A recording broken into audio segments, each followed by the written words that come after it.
If you've ever stepped on the scale and thought, how is this number going up when I'm doing everything right? This video is for you. After 35, that number can become more confusing than helpful.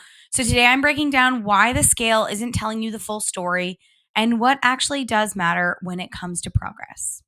Hi, I'm Dr. Laura Pipher, naturopathic doctor and founder of the Her Method. I help women in their 30s, 40s, and 50s and beyond navigate hormonal shifts, digestive issues, and metabolic changes so they can feel like themselves again with clarity, not confusion. If you're constantly judging your progress based on the scale and the numbers that you see, let's shift that. Because the truth is that the scale is a tool, but is not the only tool that we need to be using to monitor our progress, especially during midlife. Let's start with this. The scale doesn't measure fat versus muscle versus water or hormone shifts. It measures everything. And that's exactly the problem. Here's what it misses. First, it misses muscle gain versus fat loss. If you're working out and gaining lean muscle, which is great for your metabolism, the scale might actually go up a little bit or stay the same. It's also missing water retention, hormonal fluctuations, especially in the weeks leading up to your period, especially when your hormones and period are unpredictable during perimenopause. This can cause a day-to-day weight shift of 2 to 5 pounds, and it has nothing to do with fat. A hard workout can make you retain water the following day. When we look at digestion, constipation, bloating, food sensitivities can all temporarily increase your weight. This does not mean that your plan is not working. When we look at inflammation and stress, higher cortisol can lead to fluid retention and changes in scale weight that doesn't reflect actual body composition. So, when we obsess over a single number and it goes up or it stays stuck, it can feel like nothing is working. But in reality, your body might be changing in ways that the scale just doesn't track. The reality is, fat loss objectively does not and cannot happen overnight. Fat gain objectively does not and cannot happen overnight.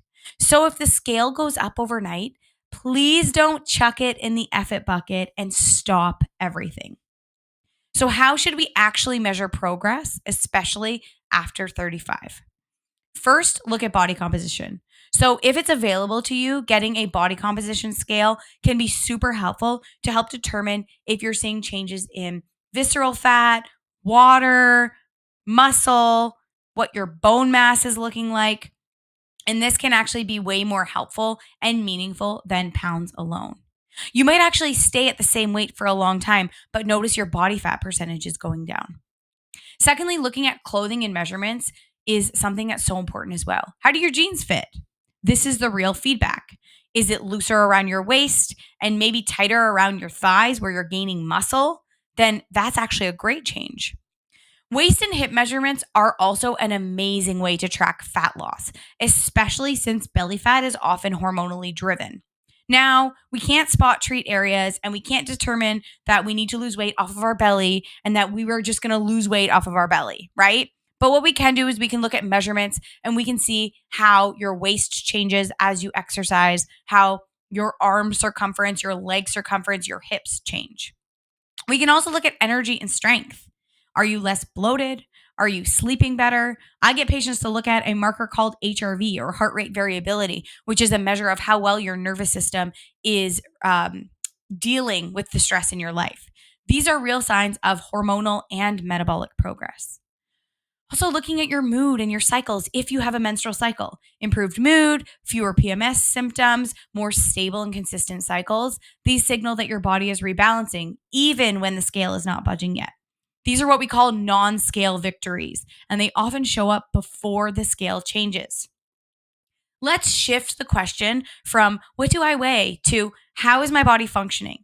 How am I supporting my metabolism and my hormones? And the real truth is, weight loss is the long game. When we try to get our dopamine hits from consistent scale results, we will fail every time.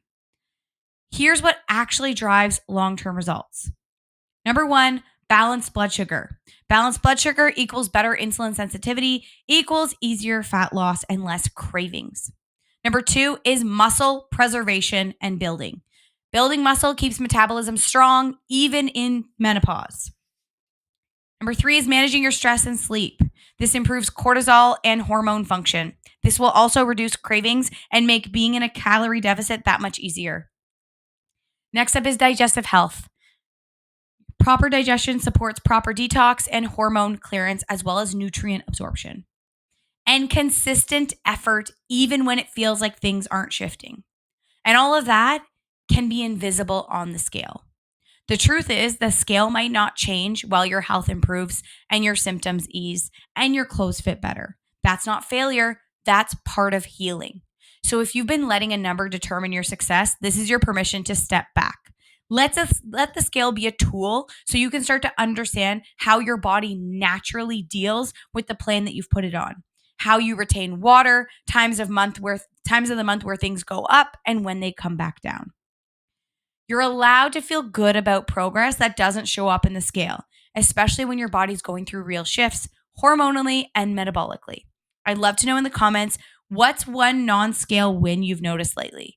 And if this helps shift your perspective, like the video, share it with a friend, and hit subscribe so you don't miss what's coming next.